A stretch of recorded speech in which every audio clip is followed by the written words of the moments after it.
ऐसे बहुत सारे रेगुलर व्यूअर्स हैं जो हमारी कहानियां देखते तो हैं, लेकिन आपने चैनल को सब्सक्राइब नहीं किया है। अगर आप भी उन 85% लोगों में से एक हैं, तो जल्दी से सब्सक्राइब बटन दबाओ। और हाँ, लेटेस्ट थ्रिलिंग क्राइम स्टोरीज की नोटिफिकेशंस के लिए बेल आइकन दबाना मत भूलना। 5 अक्टूबर 2006। बाकी दिनों की तरह उस दिन भी मयंक मुंबई के मरीन लाइंस ट्रेन स्टेशन से सुबह की पहली लोकल पकड़ने के लिए फुटओवर ब्रिज पर भाग रहा था। भागते भागते उसका पैर किसी के पैरों में अड़ गया। गिरने की वजह से उसका सारा सामान फैल गया। सामान समेटते हुए उसकी ट्रेन भी छूट गई। गुस्से में तिल मिलाते हुए उसने जैसे ही मुड़कर उस आदमी की तरफ देखा तो उसे जमीन पर गिरा हुआ एक बेवड़ा आदमी दिखा। उसने उस बेवड़े पर चिल्लाना शुरू कर दिया, लेकिन जब उसके इतना चिल्लाने के बाद भी उस बेवड़े का कोई जवाब नहीं आया तो मयंक ने 2-3 लोगों की मदद से उस बेवड़े को पलटा। मयंक ने देखा कि उस आदमी के पेट में चाकू के घाव थे। उसे देखकर वो सहम गया और मयंक ने तुरंत पुलिस को फोन मिलाया।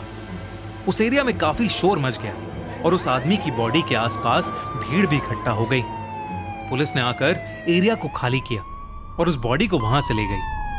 पुलिस ने जब उस केस की इन्वेस्टिगेशन की तो उसे उस इंसान के मर्डर से रिलेटेड कोई भी सबूत नहीं मिल रहा था, लेकिन इन्वेस्टिगेशन से उन्हें यह पता लगा कि वो लाश विजय गाउड नाम के एक आदमी की थी और वो मुंबई में एक टैक्सी ड्राइवर था। उसके परिवार में उसकी एक बीवी और 2 बच्चे भी थे।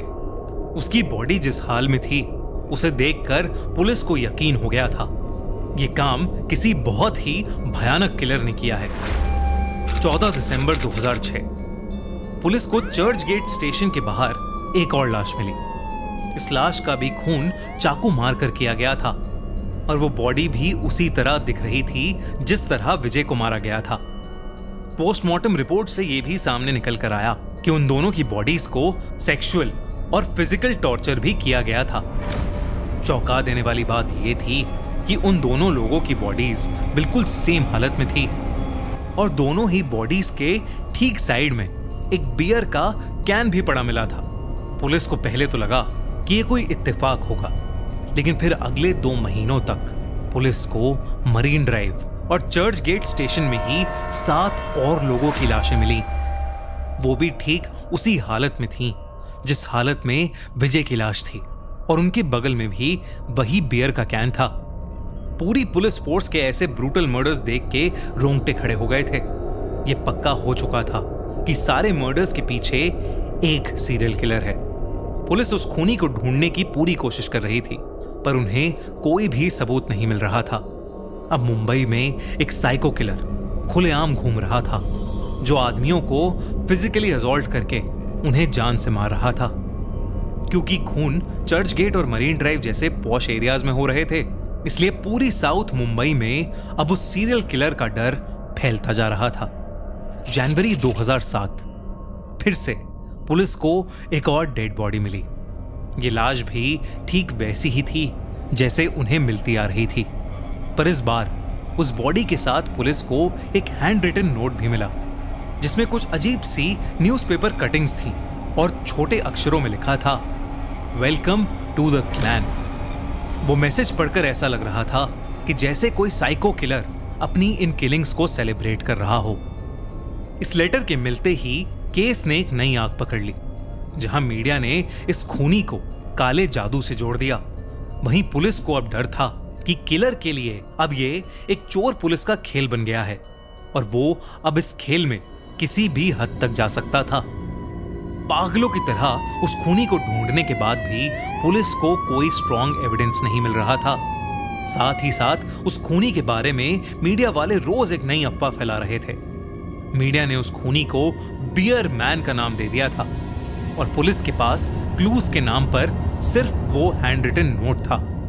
22 जनवरी 2007 पुलिस अब भी बियर मैन की तलाश में थी जब उन्हें उसका नया शिकार मरीन लाइंस के पास एक पब्लिक टॉयलेट में मिला। उस विक्टिम का हाल भी बियर मैन के बाकी विक्टिम्स की तरह ही था, लेकिन इस बार क्राइम साइट से बियर कैन के साथ साथ पुलिस को एक ग्रे शर्ट भी मिली। आसपास सड़क पर रहने वाले लोगों से पूछताछ करके पता चला कि यह शर्ट दशरथ राणे गैंग के एक आदमी की है। पुलिस ने देरी ना करते हुए स्नाइपर डॉग्स की मदद से उन्होंने दशरथ की गैंग के एक आदमी रविंद्र कंट्रोले को अरेस्ट कर लिया। पुलिस के अकॉर्डिंग रविंद्र कंट्रोले ही था जो ये सब मर्डर्स कर रहा था, और वही था बियरमैन। बियरमैन के अरेस्ट के बाद हर जगह मीडिया में उसकी लाइफ के बारे में खबरें आने लगीं। जनवरी 2008 तक पुलिस ने कंट्रोले को अपनी कस्टडी में रखा और कई महीनों तक उसे इंटेरोगेट भी किया।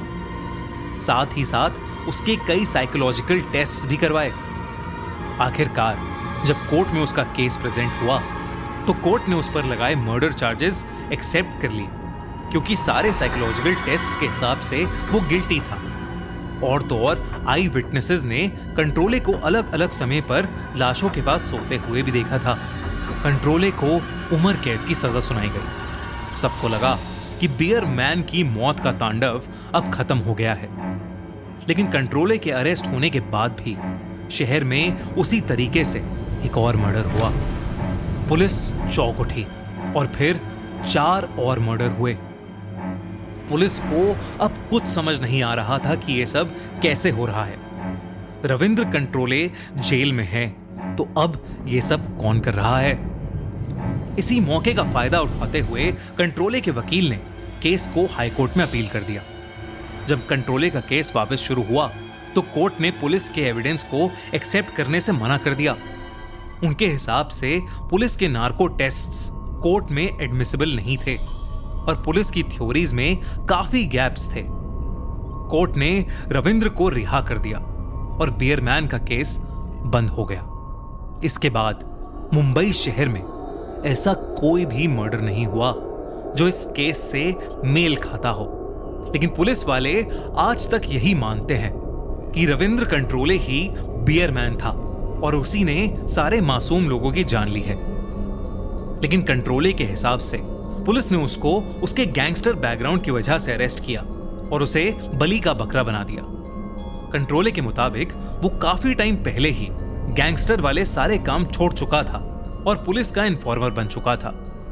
जहां तक बात उसके कन्फेशन की थी तो उसने बताया कि वो सब उसने पुलिस के डर से कन्फेस किया था और वो शादीशुदा और बाल बच्चों वाला आदमी था जो ऐसा घिनौना क्राइम करने की सोच भी नहीं सकता था। कंट्रोले आज भी खुद को इनोसेंट मानता है और अपनी किस्मत को कोसता है, क्योंकि आज भी मुंबई में अगर 2 से ज्यादा मर्डर्स होते हैं तो पुलिस उसको सबसे पहले क्वेश्चनिंग के लिए बुलाती है। आपको क्या लगता है, क्या रविंद्र कंट्रोले ही सच में बियरमैन था या मुंबई का सीरियल किलर बियरमैन आज तक आजाद घूम रहा है? हमें कमेंट्स में जरूर बताइए। और अगर आपको ये कहानी अच्छी लगी तो हमारा channel the crime show by Khooni Monday subscribe करना मत भूलना।